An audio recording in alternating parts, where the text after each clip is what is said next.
In today's video, I'm going to show you how to place your design onto a pillow mockup. First, select your image layer.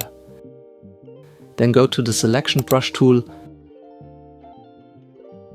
and start selecting the pillow.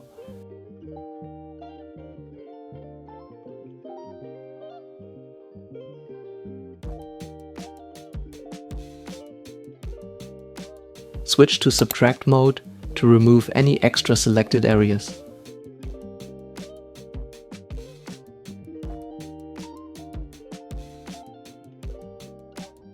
Once you're done, press Ctrl+J on your keyboard to extract the selection.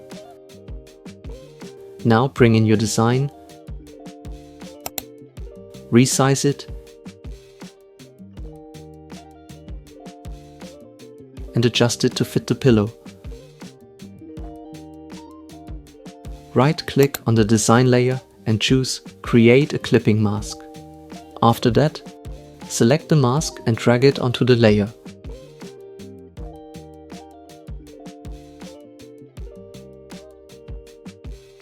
Press Ctrl+D to deselect. Don't forget to subscribe to support the channel.